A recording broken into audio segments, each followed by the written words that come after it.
Hello friends, welcome आपका हमारे YouTube platform के ऊपर सिविल स्टैप में सीयूईटी में।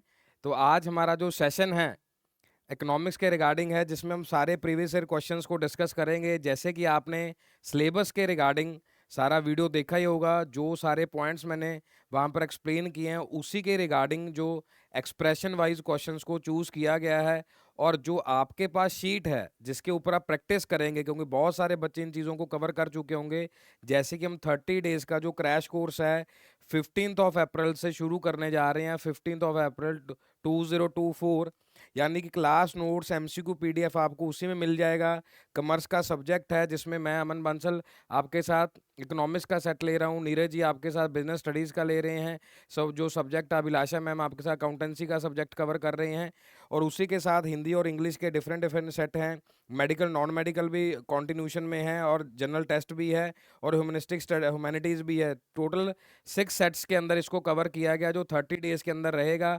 और जो भी हमने सिलेबस के रिगार्डिंग जो आपके साथ पहले प्रीवियसली डिस्कशन किया है, उसका एक एक पहलू मिस नहीं होना चाहिए। अगर आप उसको मिस करेंगे, वो चीज़ें आपके लिए गड़बड़ रहेंगी। क्योंकि एग्ज़ाम हम किसके रिगार्डिंग दे रहे हैं, एसआरसीसी के रिगार्डिंग दे रहे हैं। और हमें पता है कि इसने तरफ का कट ऑफ रहेगा और यहाँ तक हमने इसको अचीव करना है। आइए फर्स्ट क्वेश्चन देखते हैं। और अब आपके लिए एक छोटा सा रूल है, जो भी आप आज से सेशन में ज्वाइन कर रहे हैं, तो आप जब भी अपने पास copy A4 sheet whatever you have, अगर आप उसको लेकर बैठ रहे हैं उसमें, तो उसी पॉइंट के अंदर आपने एक A4 शीट ले लेनी है या उसमें 1 to 50 तक मार्क कर लेना उसमें। क्योंकि हमें पता है कि हम उसमें 40 को अटेम्प्ट करके आएंगे और इतना मार्क्स हमें इतने चाहिए ही चाहिए जो अटेम्प्ट करने होते हैं। उसमें आप 1 से 50 मार्कअप करेंगे, साथ ही साथ अपना ऑप्शन लगाते रहेंगे। जैसे मैं अभी आपको समझा रहा हूं, तब तक आप इस क्वेश्चन को रीड करके इसको अटेम्प्ट कर सकते हैं। क्योंकि कुछ और बच्चे साथ साथ जुड़ेंगे, तो उसमें मैं उनको समझा रहा हूँ कि इसका मतलब ये है, ये इसीलिए ऑप्शन यहाँ नहीं आया। क्योंकि मेरी कोशिश रहेगी कि 50 मिनट के अंदर 50 क्वेश्चंस को कवर करने की। ये 2-4 मिनट ऊपर नीचे हो सकते हैं, अगर आप कहीं सर 1 घंटे से ऊपर चला गया, तो कब कोशिश रहेगी कभी उसमें ज़्यादा क्रॉस ना करे। अगर कोई न्यूमेरिकल वैल्यू ज़्यादा हुई या कोई एक्सप्लेनेशन वाला पार्ट ज़्यादा हुआ, तो उसमें ज़्यादा समय लग सकता है। अदरवाइज मेरी तरफ से पूरा फास्ट फॉरवर्ड मोड ऑन है, जिसमें हम फिर एक एक मिनट के अंदर जल्दी जल्दी वो सारे क्वेश्चंस को कवर करेंगे। और उसमें आपने अपना सेल्फ एनालिसिस आज से बना लेना है 30 डेज तक, कि ये सर हम टॉपिक कवर कर रहे हैं और ये प्रीवियस ईयर क्वेश्चंस को साथ साथ उस एनालिसिस को कर रहे हैं कि कहाँ पे आपका वीक पॉइंट है, कहाँ पे आपका स्ट्रॉन्ग पॉइंट है। ये वाली बात मैं सिलेबस में भी बता चुका हूँ। वो सारी चीज़ें आप कहाँ पे नोट चेक कर सकते हैं, जो हमारी उससे पहले प्रीवियस वीडियो सिलेबस के रिगार्डिंग कि ये आपका स्ट्रॉन्ग है, ये आपका वीक है, और ये सिलेबस हम इस तरीके से पढ़ेंगे। और जो हमारे पास इस कोर्स के अंदर है, लाइव क्लासेस यूट्यूब पे रहेंगी 30 डेज के अंदर, फ्री कोर्स, और सारा का सारा सिलेबस आपको नट सेल के अंदर पढ़ाया जाएगा सारी फैकल्टीज़ के थ्रू। नाउ ये रूल्स आपको क्लियर हैं। जब भी नए बच्चे जुड़ेंगे या आप आपके फ्रेंड्स को जिनको भी फॉरवर्ड कर रहे हैं, सब्सक्राइब कर रहे हैं, तो उनको भी ये बता सकते हैं कि कॉपी के ऊपर लिख के अपना एनालिसिस करना है। That is called as self analysis, कि कहाँ कहाँ तक आप जहाँ पे पहुंच जाएंगे। Now first question start. Worker who on and operate an enterprises to earn their livelihood are known as, कि रेगुलर सैलरीड एम्प्लॉइज होंगे या पार्ट टाइम एम्प्लॉइज होंगे, कॉजल वेज लेबर्स होंगे या सेल्फ एम्प्लॉयड होंगे। जल्दी जल्दी, क्योंकि वहां पर जो क्वेश्चन होगा वो आपके लिए कोई और रीड नहीं करेगा, जैसे मैं यहाँ रीड कर रहा हूँ, या थोड़ा सा कॉम्प्रीहेंड करने भी के लिए भी कोशिश करूंगा आपके लिए। और वहां पर सिर्फ आपका माइंड आपको हेल्प करेगा उसमें रीड करने के लिए, और उन क्वेश्चंस को आप साथ ही साथ देखेंगे। जल्दी जल्दी आप ABCD 30-40 सेकंड्स के अंदर हमने उसको चूज करना है। तो जो अपने आप ऑपरेट कर रहे हैं और एंटरप्राइजेस को रन कर रहे हैं अपने लिवलीहुड के लिए, वो क्या हो जाते हैं जी, सेल्फ एम्प्लॉयड हो जाते हैं। यानी कि फर्स्ट क्वेश्चन ही इजी था, फर्स्ट क्वेश्चन ही, और थोड़ा सा वेरिएबल किस वाइज था कि कहाँ पर हमें जाना, और बिल्कुल बेसिक क्वेश्चन था, अपने माइक्रो मैक्रो से नहीं, एक जनरल लेवल का क्वेश्चन था इकोनॉमिक्स का जो फर्स्ट क्वेश्चन है 2023 का। Second question, people are encourage to open the bank account. जैसे मैंने आपसे बात करी थी फाइनेंशियल इंक्लूजन की सिलेबस के अंदर, और उसमें स्किल्स के रिगार्डिंग भी बात करी थी कि स्किल्ड लेबर होना चाहिए, जिसमें हमने प्रधानमंत्री कौशल विकास योजना की बात करी थी। तो ये जितने भी योजनाएं हैं, प्रधानमंत्री जनधन है, ग्राम उदय है, मंत्री रोजगार योजना है, स्वर्ण जयंती योजना है, the scheme intend to transfer all the benefits of the government scheme subsidies to the account directly. अब इसमें से कौन सा जो क्वेश्चन है जो रहेगा आपके लिए, प्रधानमंत्री जनधन योजना है, ग्रामोदय है, रोजगार है, लेकिन बेनिफिट्स हैं, और अपने आप साथ आप फाइनेंशियल इंक्लूजन भी लिख सकते हैं। फाइनेंशियल इंक्लूजन वर्ड भी यहाँ पर आ सकता है। तो हमारे लिए एक ही बात बन गई, दैट इज द प्रधानमंत्री जन धन योजना, जिसके थ्रू सभी ने बैंक अकाउंट से ओपन करवाए, सब्सिडीज आई और उसमें इंश्योरेंस और बहुत सारे बेनिफिट्स दिए गए। Third, the Indian system of medicine is called.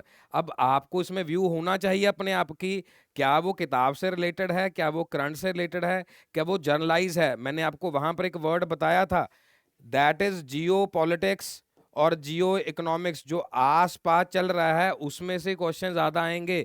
और अभी जो 2024 के अंदर आप मान के चले 4-6 महीने के अंदर जो हैपनिंग्स हुई हैं इकोनॉमी के अंदर, वो क्वेश्चन ज्यादा आएंगे आपको। या फिर गवर्नमेंट के रिलेटेड भी सारी चीजें आ सकती, जैसे गवर्नमेंट के रिलेटेड ही ये प्लान है, या उससे पहले तो एक जनरल बेसिक क्वेश्चन था, Indian system of medicine is called as Bharat है, या फिर मंत्रालय है, जैसे कि हमारा आयुष मंत्रालय है। ये तो आपको इजीली पता होना चाहिए, आयुष मंत्रालय से परमिशन लेनी पड़ती है, यानी कि हमारे पास इसमें आयुर्वेद की जो है आपके पास नॉलेज होनी चाहिए। और इवन ये नेप के अंदर भी अप्लाइड है कि सभी स्कूल्स के अंदर, सभी कॉलेजेस के अंदर ये आना चाहिए। आयुष है, जो पूरा प्लेटफॉर्म है, आयुर्वेद हो गया, योगा हो गया, यूनानी हो गया, सिद्ध हो गया, और H stand for the homeopathy हो गया। ये पांचों से मिलके आयुष बनाया गया और आयुष मंत्रालय बनाया गया है। होप सभी स्टूडेंट्स को तीनों के तीनों क्वेश्चंस क्लियर हुए होंगे। और आपको अपनी सेल्फ सेशन में भी लिखना है कि क्वेश्चन जनरल आ रहा है, या मेरी 11th वाले टॉपिक से आ रहा है, 12th वाले टॉपिक से आ रहा है। आप खुद ही डॉक्टर हैं अपने लिए, आप खुद ही सेल्फ एनालिसिस हैं अपने लिए। Now comes to the GDP, जो हमने 4th-5th पार्ट में लिया था, GDP by expenditure method, what should added from the following.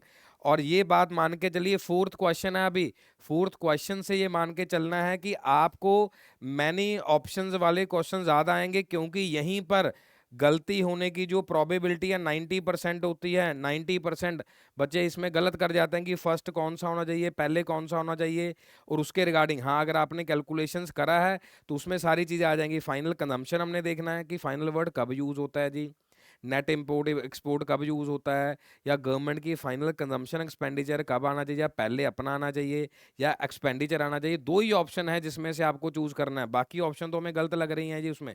अब देखिए यही मैं आपको बता रहा था कि ये दोनों ऑप्शन तो हमें गलत लग रहे हैं, ए वाले से चूज करना था कि ए वाला ऑप्शन है दोनों में है, और यहाँ पर डी और ई लास्ट में है, डी और ई, क्योंकि गवर्नमेंट जो फाइनल है वो हमारे पास उससे पहले आएगा, और जो ई वाला ऑप्शन है हमारे पास बिल्कुल लास्ट के अंदर आएगा। जो ए वाला ऑप्शन अगर आप देखें, इसमें ए वाला ऑप्शन है जो सबसे पहले आ रहा है, प्राइवेट फाइनल जो होगा वो हमारे पास पहले चूज किया जाएगा। और जो ई ऑप्शन अगर आप देखें, फाइनल कंजम्पशन एक्सपेंडिचर, वो लास्ट के प्रोसेस में आ रहा है। यही मैं आपको क्वेश्चन रीड करते करते एक हिंट दे रहा था, एक क्यूज दे रहा था कि कहाँ से आपको चूज करना है। और उसमें ये एक और कैटेगरी का क्वेश्चन आएगा, मैच ऑफ द फॉलोइंग का क्वेश्चन आएगा, उसी में भी यही देखना है कि कौन सी दोनों ऑप्शंस को हम ओमिट आउट कर सकते हैं, कौन सी ऑप्शन को कैंसिल करके अचीव किया जा सकता है, जो क्वेश्चन का हमें आंसर है, करेक्ट मार्क्स जो हमें मिलेंगे। देन सो क्लियर है, A B D is the right one. और उसके अंदर जो हमारे पास है इंपोर्ट्स वाला, क्योंकि जीडीपी हम अपने लिए ही कैलकुलेट कर रहे हैं, यहाँ पर ये ऑप्शन नहीं आएगा। इवन आप ये भी कर सकते थे, अगर ए ई से नहीं अगर आपको ऑप्शन आना था तो आप क्या कर सकते थे, सी वाला ऑप्शन है, यहाँ पर भी कैंसिल हो गया, यहाँ पर भी कैंसिल हो गया, यहाँ पर भी कैंसिल हो गया, एक ही बच गया। तो आज की ट्रिक आपके लिए यही है कि ऑप्शन में से माइनस करके कैसे आपने आंसर को अचीव करना है। हम 4 क्वेश्चन अचीव कर चुके हैं, 5th क्वेश्चन पे चलते हैं जी। इन एडिशन टू कंसेप्ट, आपको सारे जो डिटेल में होंगे क्लास के अंदर, डेली जो क्लासेस होंगी, यहाँ पर हम सेल्फ एनालिसिस कर रहे हैं कि कितना आप सीख पाए 11th-12th में। आज से पहले अप्रोक्सीमेटली अगर हम बात करें 15th को ये शुरू कर रहे हैं अपन सब चीज़ें, तो आप अगर आप देखें तो उससे पहले तो बहुत सारी चीज़ें अचीव कर चुके हैं आप। तो वो आज हमारा लर्निंग को असेस करने का समय है जी। Limited ability of resources, what the other reasons compels every economy.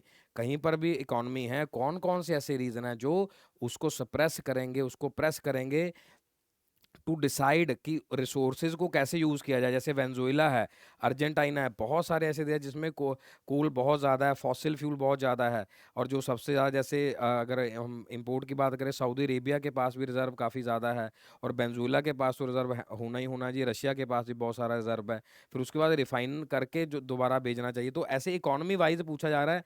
और ये बात हमेशा याद रखिए कि अगर सिलेबस में India, China, Pakistan, neighbour countries लिखा है कि फॉरेन क्वेश्चन नहीं आएगा, मान के चलिए कि आएगा, क्योंकि इकोनॉमी वहाँ के हिसाब से यहाँ पर क्या इफेक्ट आ रहा है वो क्वेश्चन भी आपको पूछा जा सकता है। ऑप्टिमम यूटिलाइजेशन है जी, विदाउट कॉस्ट एडवांटेज है, कंपीटिंग यूजेस है, या मिनिमम वेस्टेज हम करेंगे, या फिर इकोनॉमिकल यूज करेंगे। दो ऑप्शंस ऐसी हैं इसमें जो मैच कर रही हैं, दो ऑप्शन नेगेटिव है, मींस दो पॉजिटिव हैं, दो नेगेटिव है। सबसे सुपर डुपर पॉजिटिव यूज करना है, to limited ability of the resources. Resources do have the competing uses, जो आने वाले समय में हमारे लिए compete करने वाले हैं। जैसे कि मैंने आपको फॉसिल्स के रिगार्डिंग दिया, यहाँ यहाँ पर हमारे पास सोलर के रिगार्डिंग, न्यूक्लियर के रिगार्डिंग, जियोथर्मल के रिगार्डिंग, क्योंकि ये हमारे लिए एक टॉपिक भी है जहाँ पर हम 9th यूनिट जो मैंने आपके साथ बात करी थी, या ओजोन के रिगार्डिंग भी वहाँ पे बहुत सारी चीज़ें, एनवायरनमेंट। क्योंकि अगर इकोनॉमी बहुत बड़ी बना ली, बाद में पता चला सर इकोनॉमी के साथ साथ इन्वायरमेंट बिल्कुल ही डाउन हो गया। जो आपके साथ डिस्कस हुआ था sustainable development goals, millennium development goals, syllabus के अंदर बताया था। हो सकता है आप ये चीज़ें मिस कर गए हों, लेकिन सिलेबस में आप जुड़े रहिएगा, जो हम 15 तारीख से शुरू करने वाले हैं। Now, facts about the Indian economy during the British rule. बाकी सारी चीज़ें साइड पे करिए, ब्रिटिश रूल के हिसाब से सोचिए कि कौन कौन से ऐसे पॉइंट थे। Commercialisation of agriculture led to the production of cash crops which help British industries back the home, कि वो यहाँ पर क्रॉप्स के रिगार्डिंग थे, बिजनेस के रिगार्डिंग थे, क्या था। Monopoly, control over India export and imports, दोनों वर्ड देखिए जी साथ में मैच कर रहे हैं। Railway, ports, water transport, post and telegraph, ये बस इस तरीके से एमिनिटीज लोगों को प्रोवाइड करी नहीं करी। रिस्ट्रिक्टेड टू, जो इंडिया का ट्रेड था सिर्फ ब्रिटेन, चाइना, रशिया और अमेरिका तक ही रिस्ट्रिक्टेड किया गया था उस समय। तो इस तरीके से जब आप ऑप्शन रीड करने के लिए, मैं आपको बता रहा हूँ, जब आप एग्जाम में ऐसे रीड करेंगे, अच्छा इसका मतलब ये साथ साथ ही कॉम्प्रीहेंड करना आपने। India's economy remained fundamentally agrarian under the, जो उसके अंडर रहेगा, क्या उसमें और ज़्यादा डेवलप हो पाया, नहीं डेवलप हो पाया। हाँ जी, आपने क्वेश्चन मार्क कर लिया होगा। तो हमारे पास the A was the right one, maintained over the export and import, and E was the fundamentally remain. लेकिन ये वाला जो पॉइंट है, यहीं से हमें क्लियर हो जाना चाहिए था कि यहाँ से बहुत सारी चीज़ें ऑलरेडी जाती थी। पूरा अगर खंड भारत की बात करें, वहाँ से लेके यहाँ तक सब जगह पे पूरा क्या था, फैला हुआ था। ऊपर पर्शिया, अफगानिस्तान, वहाँ से लेके अगर हिस्टोरिकल वाइज चले तो आप, इसमें ये सारी चीज़ें डिवाइडेड नहीं थी। तो डी ऑप्शन के साथ भी जो हमारा ये वाला पॉइंट यहाँ से गलत हो रहा था। और उसके बाद जो बेसिक इंफ्रास्ट्रक्चर था, अगर एमिनिटीज़ ही प्रोवाइड करी होती, क्या हमारा देश डेवलपिंग होता जी? तो हमारा देश डेवलप्ड होता। तो सी ऑप्शन के साथ आप बाकी सारा भी गलत कर सकते थे। इसमें सारे फैक्ट भी आपके साथ चेक हो रहे हैं।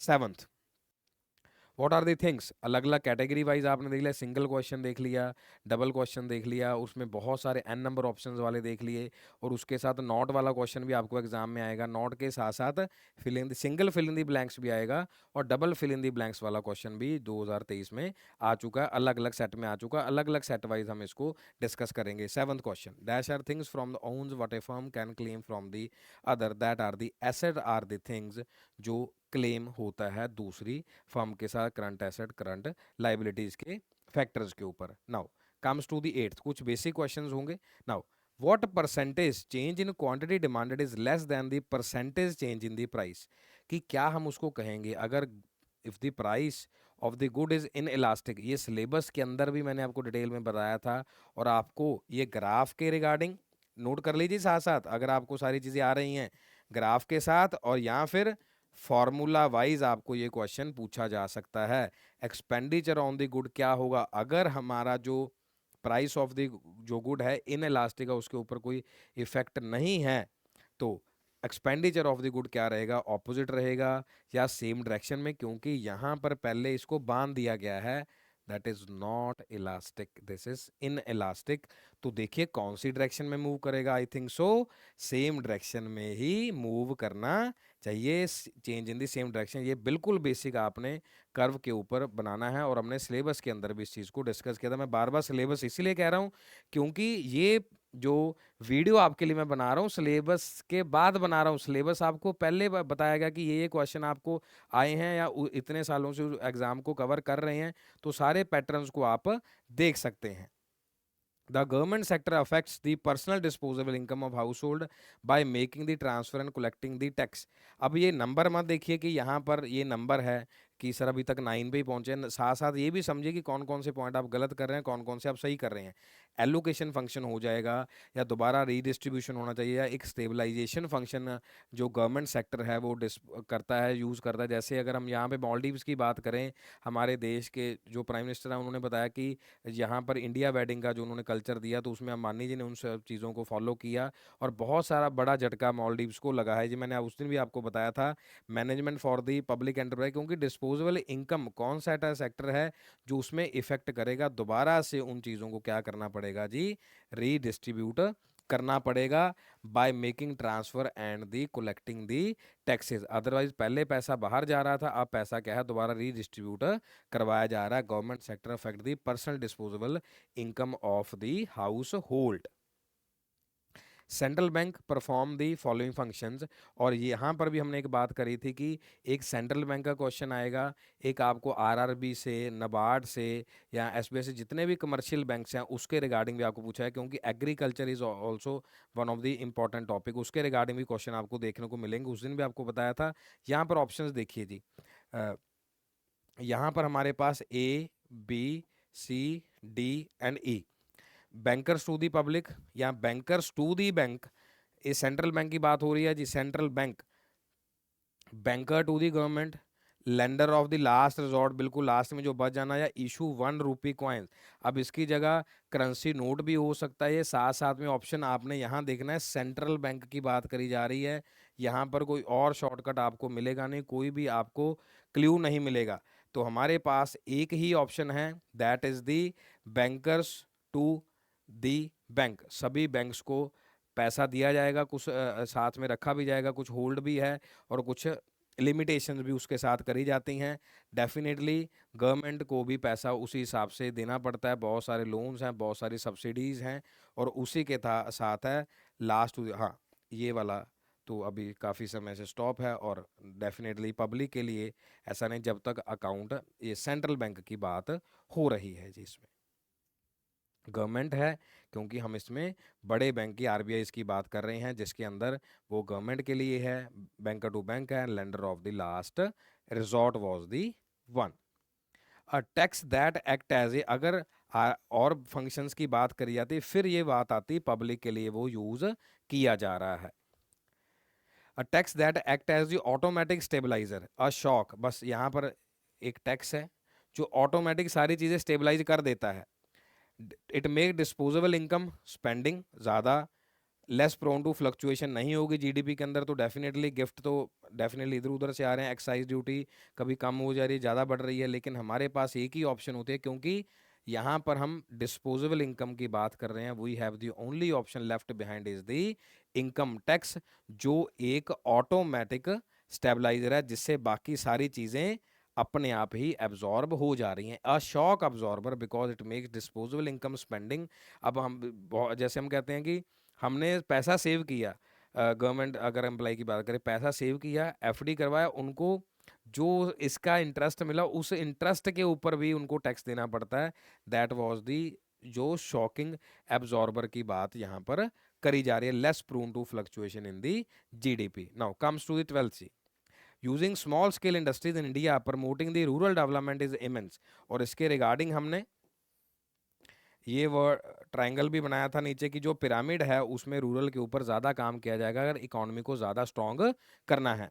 It is immense small industries are characterised by which technique, कौन सी टेक्निक ऐसी होगी, और इसमें हेक्सचर ऑल इन मॉडल या इंटरनेशनल बिजनेस के अंदर सारे मार्केट अप्रोच, बहुत सारी अप्रोचेस को हम थ्योरी वाइज पढ़ेंगे, जिसमें जैसे अमेरिका है नो डाउट कैपिटल इंटेंसिव है, लेकिन बहुत सारी चीज़ें वो लेबर इंटेंसिव भी करता है। जैसे इंडिया में लेबर इंटेंसिव बहुत सारी चीज़ें कैपिटल इंटेंसिव भी हो रही हैं। तो अगर रूरल के साथ काम करना है तो हमें लेबर इंटेंसिव और मेन पॉइंट्स को क्या करना पड़ेगा जी, फोकस करना पड़ेगा। Small scale industries are characterised by the labour intensive, और हम इसमें एमएसएमई को भी पढ़ेंगे, और जो एसएसआई वाला है ये पॉइंट तो हमने सिलेबस के अंदर भी डिस्कस करा था। हर एक पॉइंट को कवर करना है। क्वेश्चन के पॉइंट ऑफ व्यू से आप इसका लेंथ ब्रेड्थ हाइट उस तरीके से और चेक कर सकते हैं किस तरीके से ये क्वेश्चन आपको एग्जाम में पूछे जा रहे हैं, level of the question.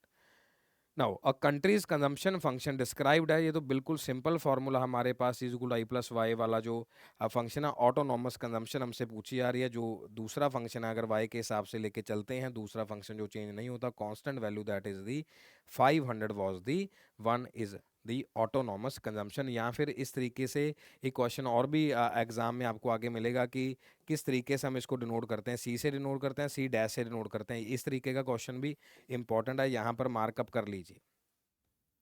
Benefit of the organic farming, अब बेनिफिट क्या है जो ऑर्गेनिक फार्मिंग का, अब लिमिटेड शेल्फ लाइफ हो जाएगी, या लिमिटेड ऑफ सीजन क्रॉप्स हैं, या मार्केटिंग इश्यूज हैं, कौन सा बेनिफिट है जो हमारा ऑर्गेनिक फार्मिंग के लिए रहेगा, उसमें क्या क्या चीज़ें हमें काम में लेके आने पड़ेंगी। अभी हमने रूरल की बात करी है तो उसी के साथ जुड़ा हुआ पॉइंट हमारे पास सामने आएगा, that is the labour intensive part. Now match of the following जो मैंने अभी आपके साथ डिस्कस किया था, that is very very crucial, very very important. इसमें वही कंसेप्ट लगा के देखिए डियर स्टूडेंट्स, वो वाला कंसेप्ट लगाना है कि दो ऑप्शन मिस हो रही हों। देखो इन्फ्लेशन का कोई पॉइंट आ रहा है जी, टैरिफ बैरियर्स ये आ गया जी हमारा इंटरनेशनल बिजनेस का, tariff barriers, non tariff barriers, FERA FEMA, reduction in the value of the currency. अब अलग अलग वहाँ पे आ जाएगी जो डिफ्लेशन, इन्फ्लेशन, डीवैल्यूएशन, ये अलग अलग पॉइंट आपको हैंड रिटन के अंदर मैं आपको करवाऊंगा कि ये तीनों पॉइंट हैं जो आपको एग्जाम में मिलेंगे। मार्क माय वर्ड्स, ये वर्ड्स आपको एग्जाम में मिलेंगे इस बार 2024 वाले में। और आपको ये प्रॉमिस है कि जो जो चीज़ें हम 30 डेज में करेंगे, सिलेबस के समय भी बताया था, अभी भी आपको ये बार बार मैं बता रहा हूँ कि जो चीज़ें करेंगे वो डेफिनेटली आपको एग्ज़ाम पॉइंट ऑफ व्यू मिलेंगी, और आप बिल्कुल एग्ज़ाम क्वालिफाई करेंगे। हम यहाँ पर किसी भी बात को चैलेंज नहीं कर रहे कि कोई ऐसे तरीके से, वहाँ पे चैलेंज का मीन्स ये है कि आप अगर इसको अच्छे से पढ़ेंगे, उस एक्सप्रेशन वाइज आप एग्ज़ाम को क्वालिफाई करेंगे। एक एग्ज़ाम के व्यू को देकर आपको सारी चीज़ें बताई जा रही हैं। Dilution of share in the organisation है, अब डेफिनेटली अब देखो शेयर इन दी ऑर्गेनाइजेशन की डाइवेस्टेड कर रहे हैं, डिसइन्वेस्टमेंट कर रहे हैं, तो बी का हमें एक कोई चीज़ मिल गई है जी। देखो बी वाले ऑप्शन की एक चीज़ मिल गई है, कुछ ट्रेड पे टैक्सेस लग रहे हैं, तो सी का भी हमें थोड़ा थोड़ा आइडिया हो गया है कि सी के साथ ये वाला मैच करने की कोशिश हो रही है। अब मैं आपको बता नहीं रहा, ये मैं तो आपके सामने कर रहा हूँ कि इसका मतलब ऐसा तो नहीं है। तो देखो जी सी का 4 कहीं नज़र आ रहा है, तो डेफिनेटली सी का 4 हमें नज़र आ नहीं रहा कहीं। Rise in general price level, तो इन्फ्लेशन है, या फिर एक रहेगा reduction in the value of the currency that is devaluation. कोई भी ऐसा पॉइंट अगर सी के हिसाब से चलें तो यहाँ पर कोई भी ऑप्शन फॉल नहीं कर रही, या फिर बी के हिसाब से चलें, बी का 1 है, किसी भी ऑप्शन में 1 नहीं है, तो हमारे पास एक ही ऑप्शन है। ऐसे करना ऐसे कर लीजिए, पूरा एक ऑप्शन रीड करना वैसे कर लीजिए। अगर, क्योंकि हमारे पास समय कम होगा, समय कम के रहते रहते ये मैं टेक्निक आपको बता रहा हूँ कि एक दो ऑप्शन से, और मोस्टली ये रहता, अब आप कहोगे नहीं सर अगर ये सेम होता, कोई तो ऑप्शन होगी ना जो आपको सामने नजर आ रही है। मान लो यहाँ पर 1 भी होता, कोई दिक्कत नहीं, तो फिर सी का 4 नहीं है, फिर कोई वैल्यूएशन के रिगार्डिंग देख लो। तो हाँ इतना टिपिकल बनाएंगे तो डेफिनेटली फिर तो सारे आते ही होंगे ना, फिर चारों की चारों ऑप्शन हमें आ गई, मिल गई कि वहाँ से हमने वहाँ सेलेक्ट कर ली। लेकिन 50-50 ये हमेशा होता है, लेकिन मोस्ट ऑफ दी जो आपके एग्जाम्स में मैंने इसको व्यू किया है उसमें एक सीधा सीधा ऑप्शन सामने गिवन होता है। चलिए जी 15 क्वेश्चन हम कवर कर चुके हैं जी, 16th पे चलते हैं। When nation is बॉरर from the other countries it means, अगर वहाँ से बोरो हो रहा है तो, या हम एक्सपोर्ट इंपोर्ट की बात कर रहे हैं और उसके साथ कैपिटल अकाउंट, करंट अकाउंट की बात कर रहे हैं, और हमने डेफिसिट की बात भी करी थी, सरप्लस की बात भी करी थी, और आपको बीओपी के रिगार्डिंग भी एग्जाम में क्वेश्चन बहुत बार पूछे गए हैं, बैलेंस ऑफ पेमेंट के रिगार्डिंग, इक्विलिब्रियम एंड डिसइक्विलिब्रियम। एक एक बात आप फॉलो करिएगा और एग्जाम में बिल्कुल अच्छे नंबर से आप क्वालिफाई करेंगे। इट मीन्स अगर बोरोअर है तो डेफिसिट डेफिनेटली क्या है जी, करंट अकाउंट के अंदर शो हो रहा है हमें। नाउ अब ये अंडरलाइन किया गया जी आपके लिए, चूज द इनकरेक्ट वन। अब कई महानुभाव होंगे वो जल्दी जल्दी, हाँ जी क्या है ऑप्शन, जल्दी जल्दी करके ले आएंगे।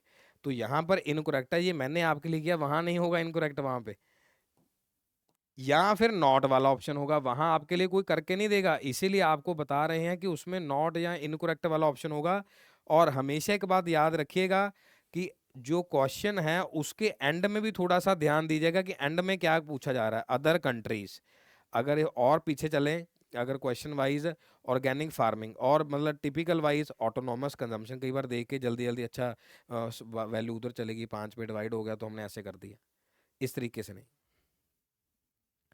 एंड वाले क्वेश्चन की तरफ देखना है। Growth employee last stock of the production capital है, सपोर्टिंग सर्विसेज है, क्योंकि ग्रोथ एम्प्लाइज तो सभी में लिखा हुआ है, ये तो ऐसे ही दिख जाएगा 2-3 सेकंड्स के अंदर। Equal contribution to the GDP by each sector, it increasing the efficiency of productive capital and services, incorrect बताना है।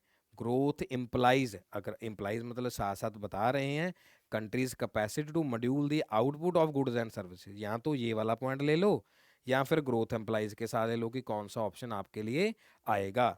तो जो इक्वल कंट्रीब्यूशन ये कभी भी पॉसिबल नहीं है सभी सेक्टर के थ्रू कि वो जीडीपी में सेम ही कंट्रीब्यूशन दें।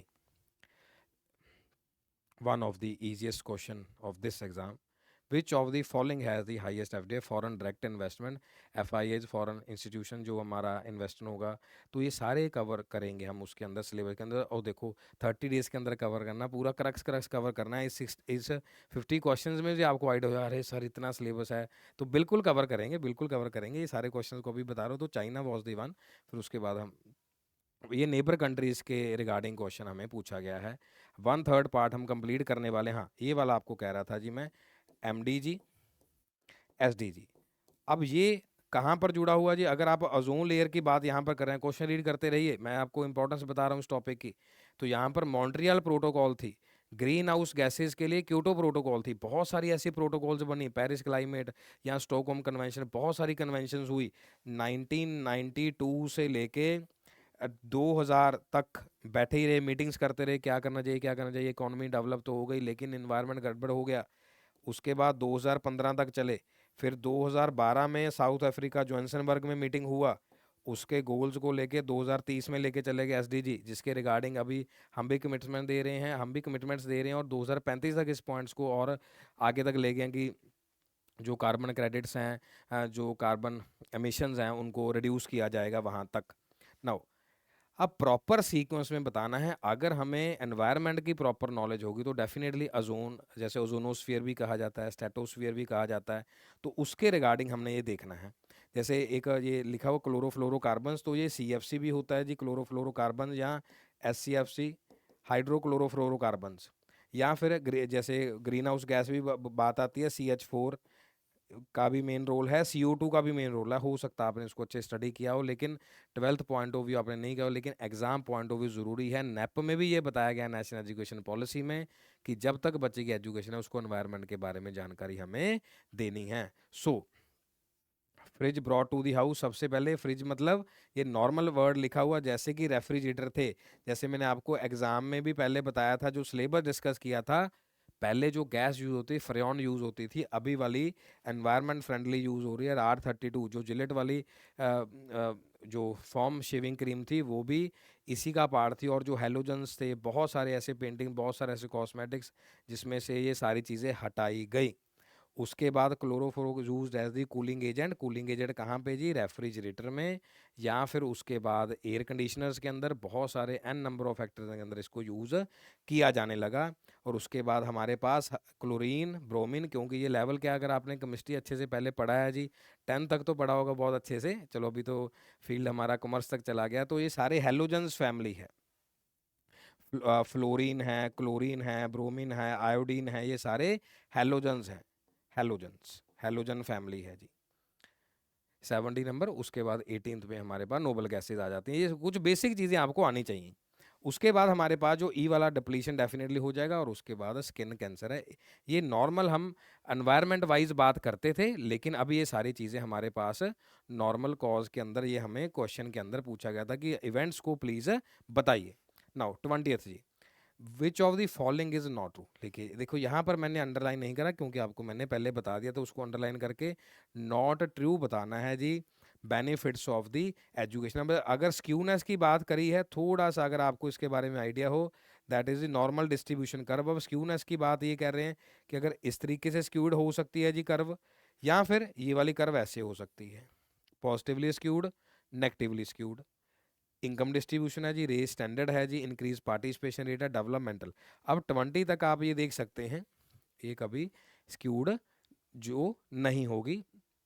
20 तक आप ये मान के चले 1/3 जो हमने क्वेश्चंस कवर किए, उसमें से 3 से लेके 4 क्वेश्चन जो थे, आपने अपनी कॉपी पे लिख लेना है। जो नॉर्मल मैं यहाँ से आइडिया दे रहा हूँ कि वो जनरल क्वेश्चंस थे, कुछ थोड़े से अच्छे से सोचने वाले थे, और मॉडरेट लेवल का एग्जाम था अगर आपने अच्छे से सिलेबस को पढ़ा हुआ है। चलिए जी, 21st, disadvantage of the casualisation of the work force. और ये वर्ड जो है आपके एग्जाम में भी बिल्कुल मिलेगा, जैसे मैंने डाइवेस्टमेंट और उसके साथ डीवैल्यूएशन और डिफ्लेशन, इन्फ्लेशन, ये वर्ड के साथ ये वाला वर्ड भी इंपॉर्टेंट है क्योंकि ऑनगोइंग है, ऑनगोइंग चल रहा है ये, ऑनगोइंग 2024 में।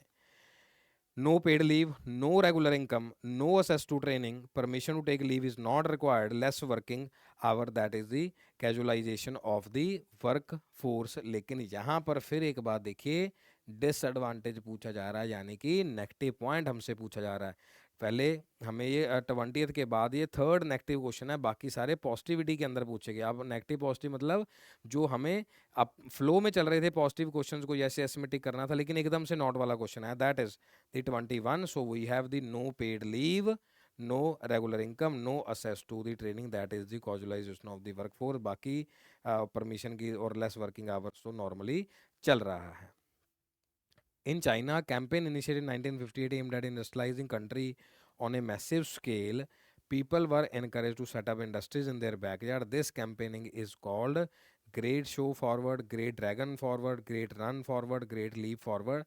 तो ये तब से भी चल रहा है और अभी भी इन चीज़ों को ये सारी चीज़ें बढ़ावा दे रहे हैं। और बहुत सारा जो प्लास्टिक सस्ता इसीलिए है कि बायोमेडिकल वेस्ट तक बहुत सारी चीज़ें ऐसी हैं जो एक ही जगह पर उनको मेल्ट डाउन कर दिया जाता है। और बहुत सारे ऐसे फैक्टर्स हैं जो यहाँ से हमारे जो फैक्टर्स हैं जो हमें लेस कॉस्ट में देने पड़ रहे हैं। That was the great leap forward. और इस बैकयार्ड को कि वहाँ पर मेहनत करिए, काम करिए, और अभी भी इसी के साथ ही लीप मतलब एक बहुत बड़ा जो फैक्टर है उसने पुश किया, और अभी तक हम उन चीज़ों को बीट नहीं कर पाए, लेकिन जल्दी ही आने वाले 2-3 वर्षों के अंदर हम इसको बीट कर पाएंगे, जैसे आत्मनिर्भर भारत है और बहुत सारी चीज़ें, नारी शक्ति वंदनम और बहुत सारे एक्ट या बहुत सारे बिल जो पास हुए हैं, और इकॉनमी को लेके जो और जो इकोनॉमिस्ट हैं जो बता रहे हैं, और साथ साथ हमारा जो देश के अंदर जो हर एक व्यक्ति है वो भी उसकी मेहनत के लिए आगे बढ़ रहा है। और देखिए, आप देखिए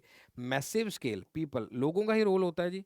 people encourage to set up the industry in their backyard. जैसे हम आत्मनिर्भर की बात कर रहे हैं, एंटरप्रेन्योरशिप की बात कर रहे हैं, इंडस्ट्रीज़ की बात कर रहे हैं, सब्सिडीज़ की बात कर रहे हैं, अभी भी हम बात कर रहे हैं टॉप कॉलेजेस की रिगार्डिंग। वहाँ जाएंगे, बहुत अच्छे से एजुकेशन लेंगे, एजुकेशन बनेंगे, और बहुत बड़ी कंपनीज को भी सेटअप कर सकते हैं, और बहुत अच्छे तरीके से आप गाइडेंस भी दे सकते हैं। आगे आगे किसी भी पॉइंट पे जा सकते हैं chronologically. The following events, announcement of demonetisation, ये तो आपको प्रोग्राम पक्का याद होगा कि circulation of fake currency. Chronologically बस समझना, वो उसने असेंडिंग डिसेंडिंग नहीं बताया कि सबसे पहला कौन सा है बाद में कौन सा है। 500 and 1000 notes lost legal tender की, दोनों को इकट्ठे लीगल टेंडर को खत्म किया गया। Impact on economic activities, new 2000 currency note in the circulation. Yes, सबसे पहले कौन सा था, तो डेफिनेटली फेक करेंसी को दिया गया और उसके साथ इकोनॉमिक एक्टिविटीज़ डैमेज होना शुरू हो गई, फिर एकदम से अनाउंसमेंट किया गया। इसलिए जब क्रोनोलॉजिकली बात आती है तो सबसे पहला जो हुआ होता है और जो रीसेंट वाला है वो हमने बताना। और यहाँ पे ई वाला ऑप्शन देखो, जो मैं अभी आपको कह रहा था, आपका माइंड रीड करके कि बच्चे कहेंगे नहीं नहीं सर एक ऑप्शन में सारे सारे होंगे, ये देखो यही है, लेकिन दो ऑप्शन में ये वाला बी नहीं है, फिर दोनों में से चूज करना है। ऐसे हमेशा ही रहेगा, या तो तीनों के तीनों गलत होंगे, एक ही में से हमें पता चल जाएगा, या फिर दो सही वाले दिए होंगे बी और ई, ये देखो बी और ए। इसीलिए मैंने इसको डार्क करा, यहाँ कुछ लिखा नहीं कि आंसर ए आ रहा है, आंसर बी आ रहा है, आंसर डी आ रहा है। ये सिर्फ आपको समझाने के लिए, आपको माइंड को ट्रेन करने, क्योंकि मेरा पढ़ाने का तरीका और ये सारे जो कंसेप्ट अलग तरीके से, कोई इसमें नहीं देखना कि किसी का आंसर ए आ रहा है, किसी का बाद में आ रहा है, किसी का अलग आ रहा है। तो मैंने आपको मैच अप करने के लिए बताया है अपने आइडिया के साथ। 24, हाँ जी, in order of occurrence, now in order of occurrence, और यहाँ पर क्रोनोलॉजिकली था। एक एक पॉइंट आपको मैं समझा रहा हूँ। बहुत सारे बच्चे कई बार कई ने मॉक टेस्ट नहीं दिया होता, जहाँ प्रीवियस ईयर क्वेश्चन व्यू नहीं किया होता, तो उसके रिगार्डिंग में उनको भी समझाना जरूरी है, क्योंकि बच्चे नहीं सर हमें तो पता है, हमने हर एक बच्चे को कवर करके चलना है। Green Revolution, setting of Planning Commission, resolution which formed on the basis of second 5-year plan, exchange rate was made fully convention for the current accounts और the Carve Committee। याद रखिएगा जो कमेटीज हैं उनमें से भी क्वेश्चन आएगा। जैसे थर्ड पॉइंट मैं आपको नोट करा रहा हूँ, दोबारा स्ट्रेस दे रहा हूँ कि कमेटीज वाला वर्ड भी आपको एग्जाम में मिलेगा। So what we have, planning commission जिसको हम 5 वर्षीय योजना बोलते थे, और उसी के साथ साथ कमेटी सेटअप होगी जी। कमेटी सेटअप होने के बाद रेजोल्यूशन लिया गया कि एक और प्लान बनना चाहिए। फिर उसके बाद green revolution what we have, and the exchange rate was made fully conventional for the convertible for the current accounts के लिए, क्योंकि उससे पहले मैंने आपको सिलेबस के रिगार्डिंग भी ये बात बताई थी। उसमें भी काफ़ी सारे कंसेप्ट मैंने ऐसे ही समझा दिए थे आपको कि पहले गोल्ड सिल्वर के ऊपर फोकस होता था, फिर धीरे धीरे धीरे करेंसी आई, फिर उसको कन्वर्टेबल किया जाने लगा। जैसे अभी भी मैं जो प्रेडिक्ट कर रहा हूँ, नेक्स्ट वर्ड जो है आपको यूपीआई के रिगार्डिंग भी क्वेश्चन आ सकता है, इकोनॉमी के रिगार्डिंग। ये मैं अभी यहाँ बोल रहा हूँ, बाद में जब क्वेश्चन आएगा मैं आपको दिखाऊंगा कि देखो वहाँ पे आया हुआ है यूपीआई। जैसे फ्रांस के रिगार्डिंग हमारे प्राइम मिनिस्टर ने बताया, और अरब कंट्रीज़ के अंदर हमने यूपीआई को पहल दी, तो ये भी इकोनॉमी को स्ट्रॉन्ग करने के लिए। और बहुत सारे पॉइंट्स आपको आएंगे इसी के रिगार्डिंग, यूपीआई के रिगार्डिंग भी पूछे जा सकता है। ये वही है, fully convertible for the current accounts. Next 25th जी, increase in the price of goods X leads to increase in the demand of good by. कोई गुड एक्स है which leads to the increase demand of good by, एक का एक impact हो गया, how the goods are related to. ये पहले भी बात हुई थी वेबलन गुड्स की, normal, inferior, superior, substitute, complementary goods. और इन गुड्स से भी क्वेश्चन आपको 101% मिलेगा। या तो ये वाले ऑप्शन ऊपर आ सकते हैं, नीचे इम्पैक्ट बताना हो सकता है, या फिर ग्राफ वाइज आपको आ सकता है। Definitely increase in the price of good X leads to increase in the demand of good Y, जो हमारी किताबों में एक बेसिक एग्जांपल है कि अगर टी का जो इम्पैक्ट है या प्राइस बढ़ गया है तो बंदा कहेगा नहीं नहीं, अब अगर ये 15 की मिल रही है तो 20 की कॉफ़ी है, तो फिर यही ले लेंगे। इस तरीके से बात यहाँ पर हो रही है। Suppose an individual buy 15 units of good when its price is 5 per unit. What will happen to this demand when the price of good increases to 7?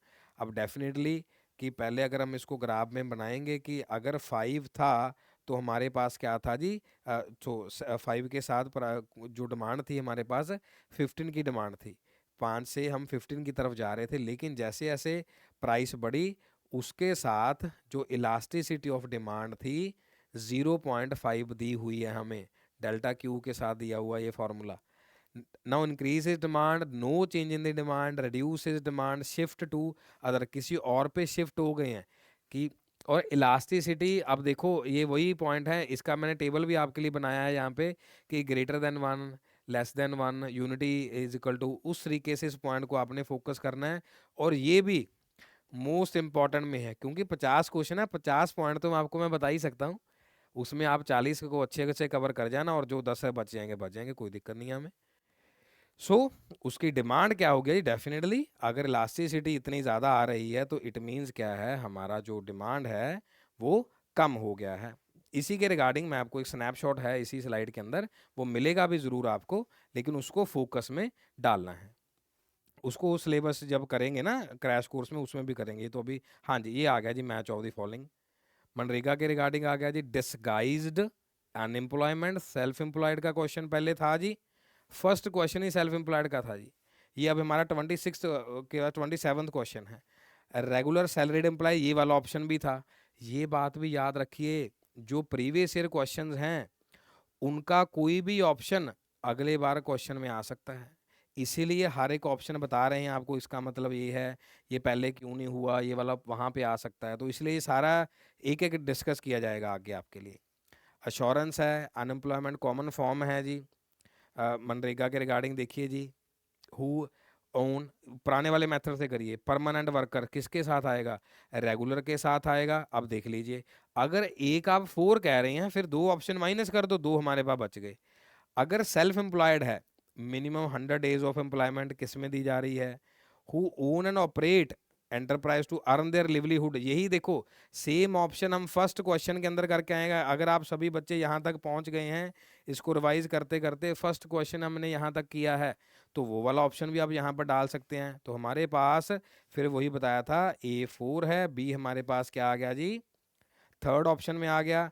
सी का जो हमारे पास सेकंड बन गया कि मिनिमम 100 डेज के रिगार्डिंग रहता है, और डिस्गाइज हमारे पास बन गया नॉर्मली वहां पर अर्निंग कम होती है। तो ऐसे कटिंग वाले से भी कर सकते हैं, पुराना आइडिया लेके भी कर सकते हैं। Now the formula we have, C is equal to X plus 0.6y, investment is this, and equilibrium level of income in economy would be 4050। 50 में से मान के चलिएगा, कई बार बच्चों को न्यूमेरिकल से डर लगता है, या कि उनको लगता है सर वहाँ ज़्यादा टाइम वेस्ट हो जाएगा, तो 1 या 2 आएंगे, हमने तो 40 ही करने हैं।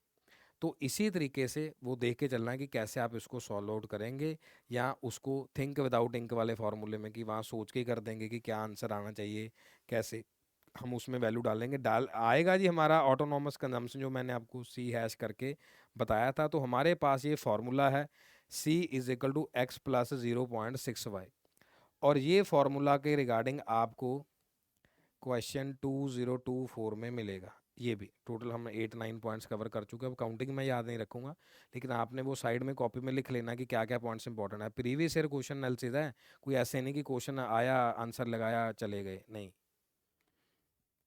दैट वाज 1500, और उसके बाद जो हमारे पास इनकम थी वो 4050 पे चली गई, और सी की वैल्यू हमारे पास आ गई जी 2550, और ये वैल्यू हमने यहाँ पर पुट कर दी है, और वहीं से हमें जो इक्वेशन वाइज वैल्यू मिली है that is 120 is the answer. अब ये माइनस वाला ऑप्शन यहाँ नहीं रहेगा, तो इसीलिए कई बार 2 ऑप्शन भी सेम होते हैं, कई बार प्लस माइनस का थोड़ा ध्यान रखिएगा।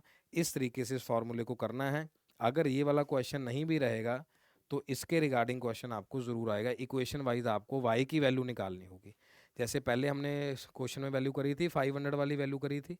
ये सेकंड क्वेश्चन है, एक और क्वेश्चन आपके 2023 में आया हुआ जिसमें y की वैल्यू निकालनी है। Now GDP, again match of the following.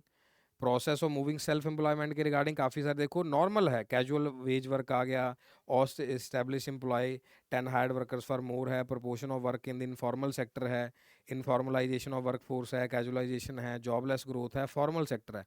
पहले फॉर्मल का ढूंढ लीजिए जी, कि फॉर्मल की पूरा हर एक चीज़ वहाँ पे सेम दी होगी। देखो ए के 2 ऑप्शन दिए हुए हैं, या 1 के हिसाब से देखो कि 1 के 2 ऑप्शन हैं जी, बी में दिया गया है जी 1 मोस्टली, या सी में दिया गया। कि फॉर्मल का पहले ढूंढ लो कि कौन सा है, moving self employ regular salaried to the casual work wage work है, या all establish which employ 10 hire workers for the more है, एस्टेब्लिशमेंट के साथ जुड़ रहा है या नहीं जुड़ रहा है।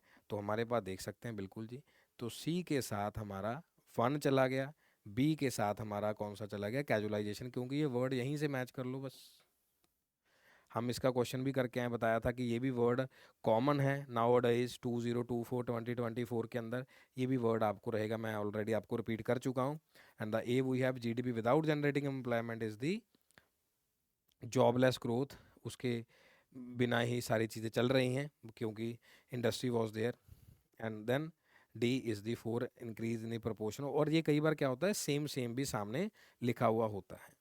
Now arrange the following of operations NNF PFC from the GDP MP in this sequential manner. Net direct interest taxes हैं, net factor income from abroad है, डेप्रीशिएशंस हैं, और ये बात फिर वही आ गई हमारे पास जीडीपी कैलकुलेशन के साथ आ गई, या फिर जो हम करंट अकाउंट कैपिटल अकाउंट को जो वेरी करते हैं। मैं फिर बार बार आपको डियर स्टूडेंट्स कह रहा हूँ कि आपने इस बात को फोकस करना है कि आप कौन कौन से क्वेश्चन को सही कर रहे हैं, कौन कौन से क्वेश्चन को आप रॉन्ग कर रहे हैं, कौन सा आप पहले फेवरेट मान के चल रहे थे फिर भी उसमें गलत होगा, कौन सा आपने वैसे ट्रायल में लिया कि हाँ ये मेरा सही होगा। ट्रायल वाला कोई सीन नहीं होना चाहिए यहाँ पे।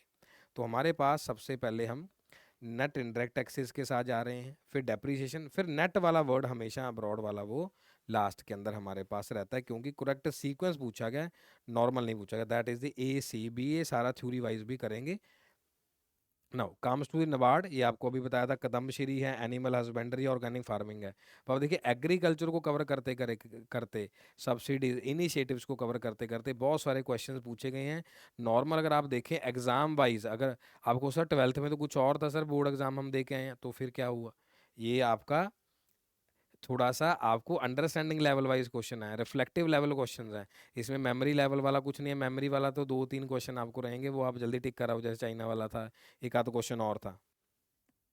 देन हाइब्रिड सीड्स हैं, हाई यील्ड वैरायटी सीड्स हो गए, केमिकल फर्टिलाइजर हो गए। ये देखो ही ध्यान से, 1982 में कोई चीज़ सेटअप किया गया, mixed crop live stock system है जी, कोई women oriented community based poverty reduction programme. हाँ जी, हूँ जैसे हम नारी शक्ति वंदनम कहते हैं, तो उसके रिगार्डिंग भी वुमेन ओरिएंटेड जो वर्ड आपको दिख रहा है वो आपको पहले ही पता होना चाहिए, बस उस ऑप्शन से बाकी कैंसिल कर दो, कैंसिल हो जाएंगी जी।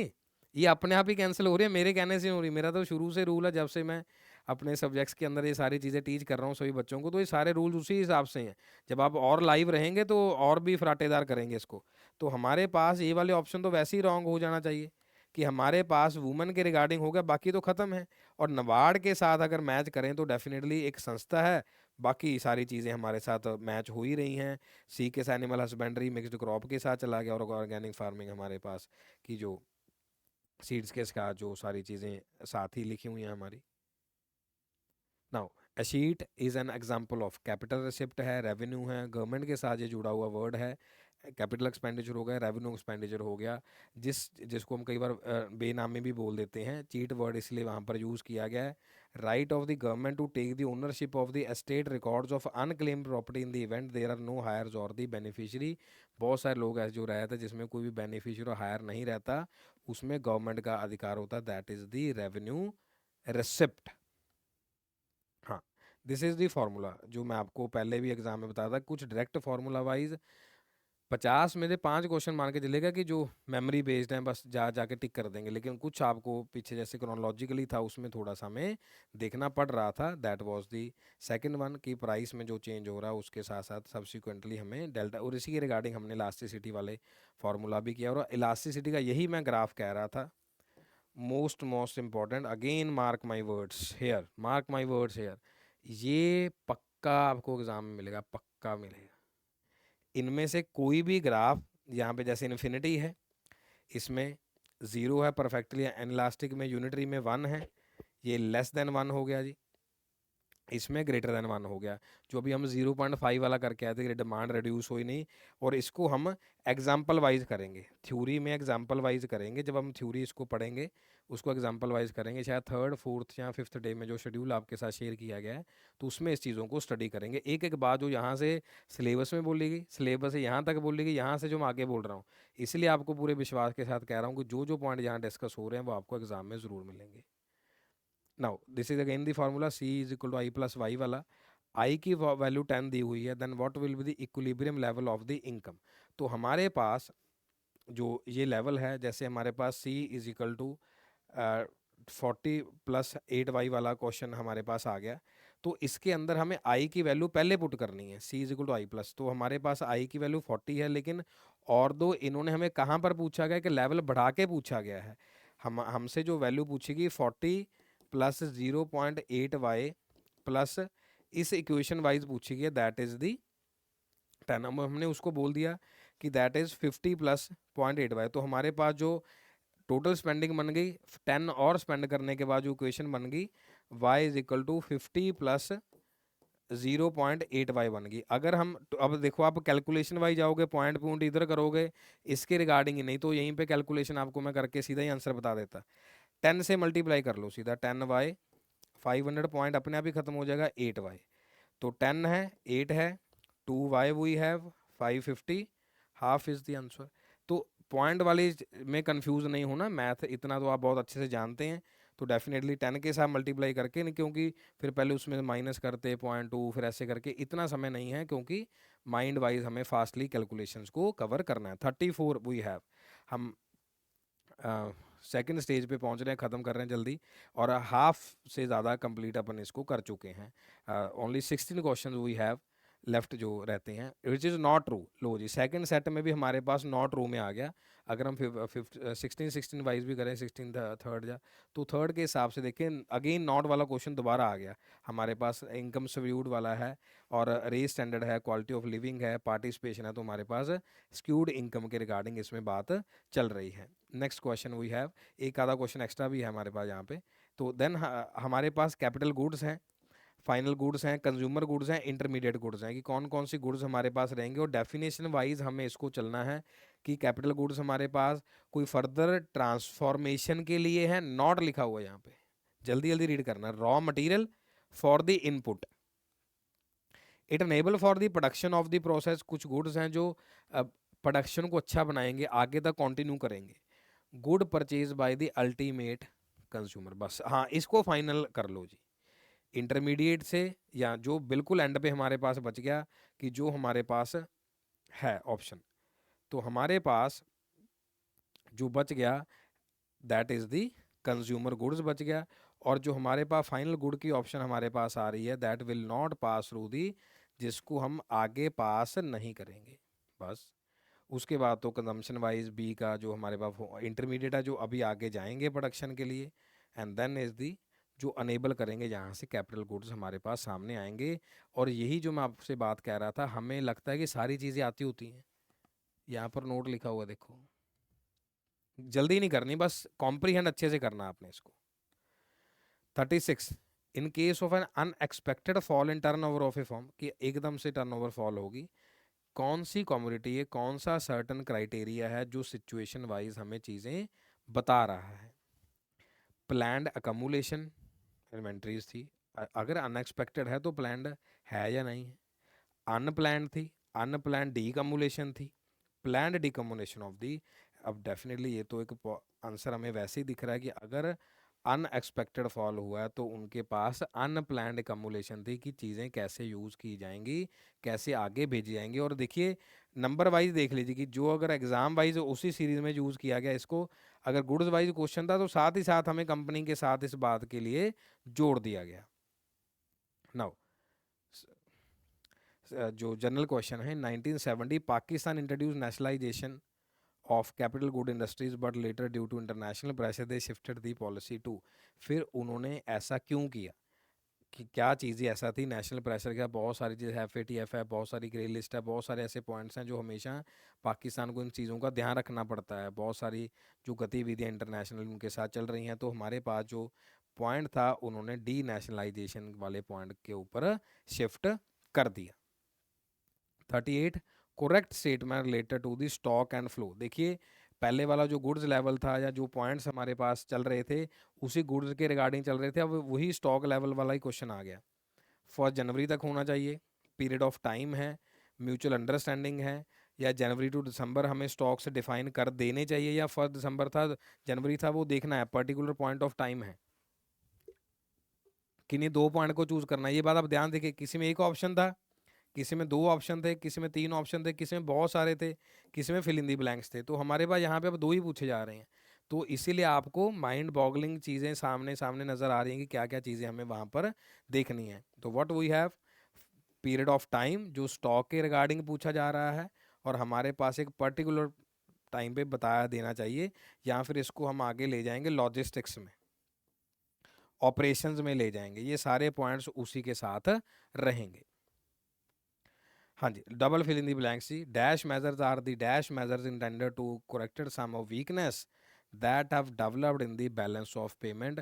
और यही मैं आपके साथ बात कर चुका हूँ, कि BOP के regarding equilibrium wise disequilibrium wise या उसके करेक्शन वाइज भी क्वेश्चन आएंगे, क्योंकि अभी भी रिसेंट बीओपी के रिगार्डिंग बहुत सारे कंसर्न चल रहे हैं। जैसे मैंने कुछ बॉडीज़ का नाम भी आपके साथ लिया था सिलेबस के रिगार्डिंग, ब्रिक्स थे, सार्क कंट्री थे, एशिया थे, बहुत सारे ऐसे जो जिनके साथ मीटिंग सेटअप हुई हैं अलग अलग, और जहाँ हम अभी दोबारा जो जुलाई के अंदर मीटिंग होगी वहाँ पर भी, या एससीओ समिट हुआ, बहुत सारे समिट्स हुए हैं इकॉनमी को लेके। स्टेबलाइजेशन है, स्ट्रक्चर रिफॉर्म है, लॉन्ग टर्म है, लेकिन कुछ वीकनेस को रिमूव कर रहे हैं बैलेंस ऑफ पेमेंट को और अच्छा बनाने के लिए। तो डेफिनेटली हमारे पास क्या है, क्योंकि स्टेबलाइजेशन हमें चाहिए और शॉर्ट टर्म जो है हमारे पास मेजर को हम खत्म कर रहे हैं, क्योंकि लॉन्ग टर्म में सारी चीज़ें स्टेबिलिटी वाइज चाहिए होती हैं। Now comes to the 40th number.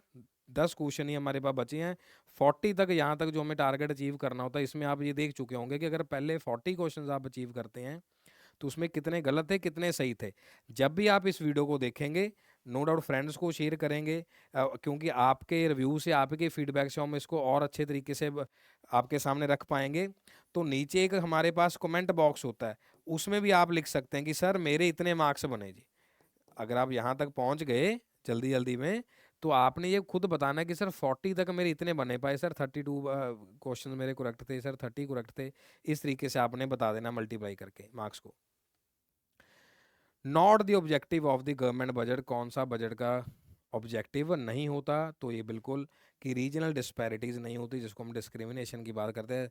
Resources तो देने हैं, इकोनॉमिक स्टेबिलिटी भी देनी है और इकोनॉमिक ग्रोथ भी हमें देनी ही देनी है।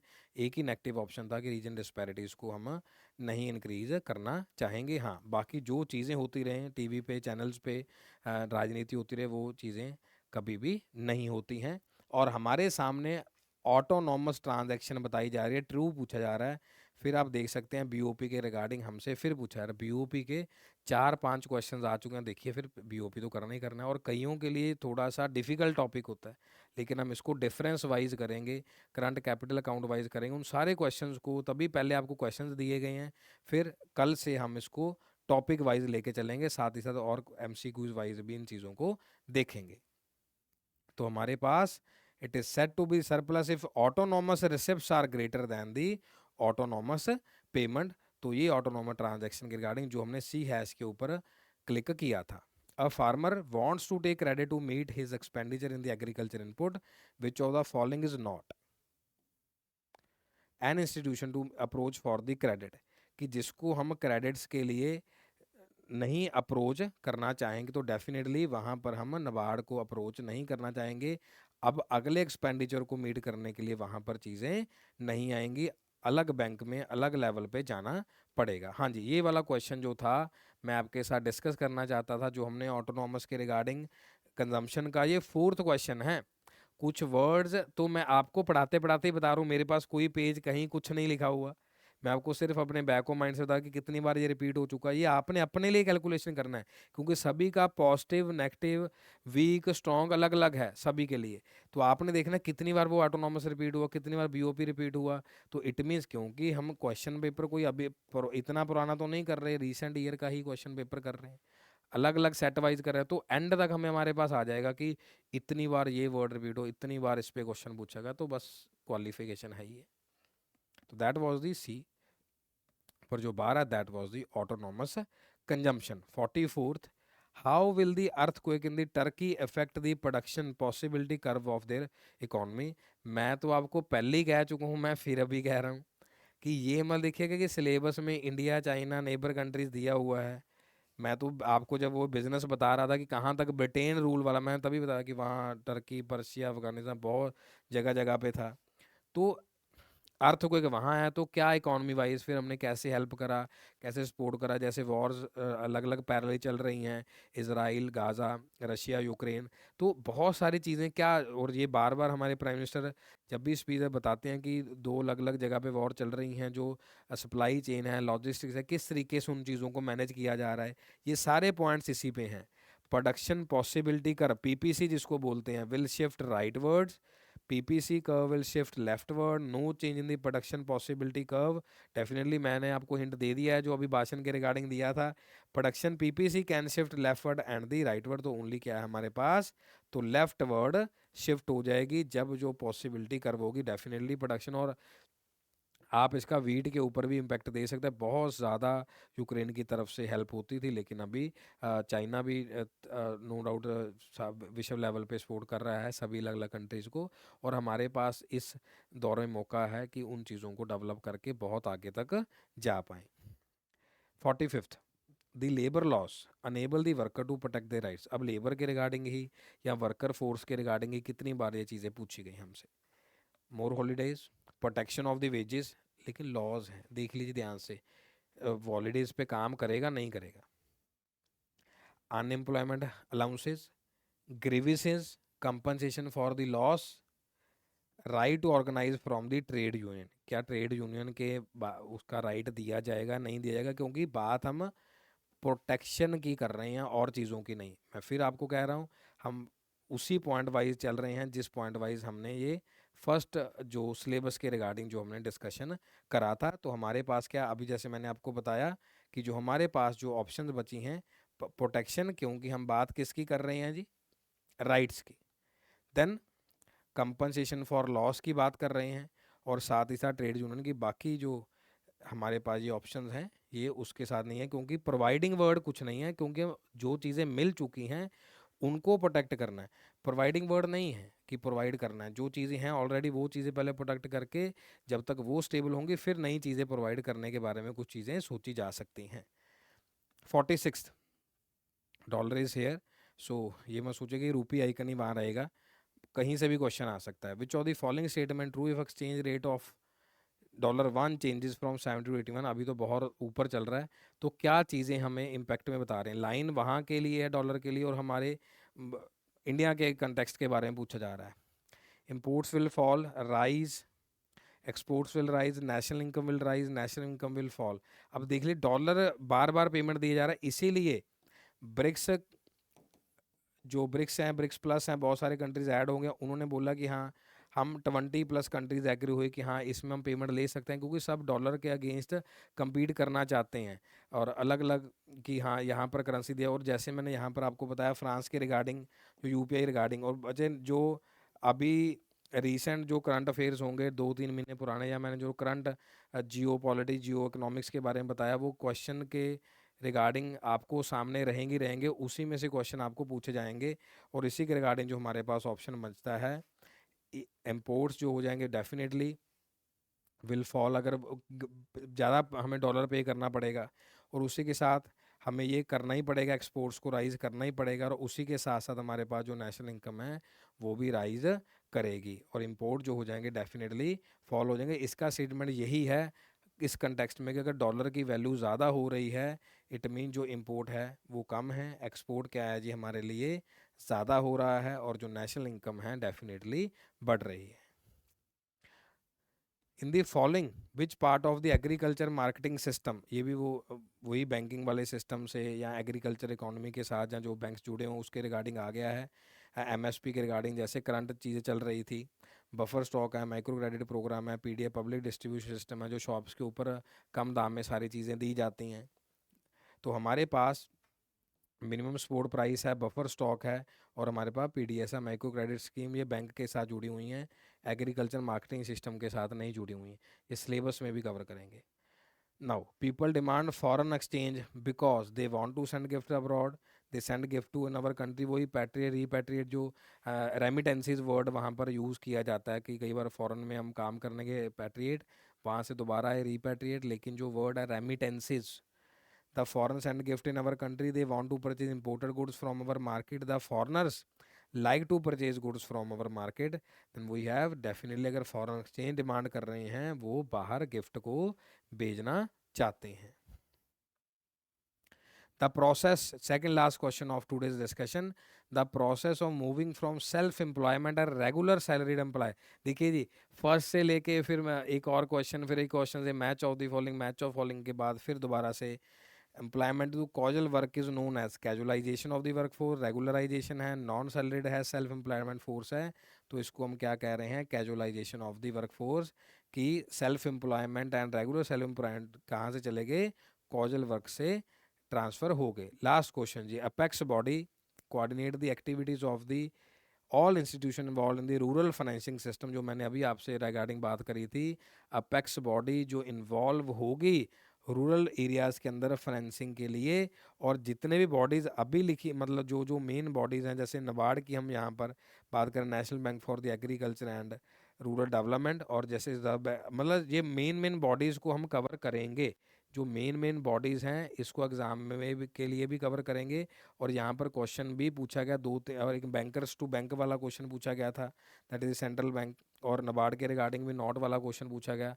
तो बैंक से भी आप देख सकते हैं 3-4 क्वेश्चन आगे। टोटल हम बच्चे 50 क्वेश्चंस को कवर कर चुके हैं, जो पूरा का पूरा सेट था हम यहाँ पर कंप्लीट कर चुके हैं। 2-3 चीज़ें जो मैंने आपको पहले बताई थी, अब आप क्या कर चुके हैं, अपनी सेल्फ असेसमेंट जो शीट है वो कंप्लीट कर चुके हैं।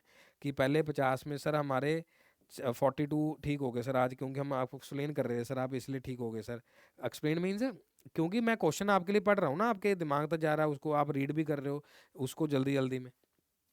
और उसके साथ मैंने आपको बताया कि जो मोस्ट रिपीटेड वर्ड्स थे, मोस्ट रिपीटेड वर्ड से आपको ये बात क्लियर हुई कि ये इतनी बार आया है और मेरा क्वेश्चन कितनी बार उसमें से गलत हो गया। जैसे हमारे पास अकाउंटिंग के रिगार्डिंग आ गया, या ऑटोनॉमस के रिगार्डिंग वर्ड हमारा रिपीट होता है ऑटोनॉमस कंजम्पशन के रिगार्डिंग, या फिर सैलरीड वाला रिप्लाई रिपीट हुआ, या फिर बीओपी वाला वर्ड रिपीट हुआ, कि वहाँ से क्या चीज़ें थी।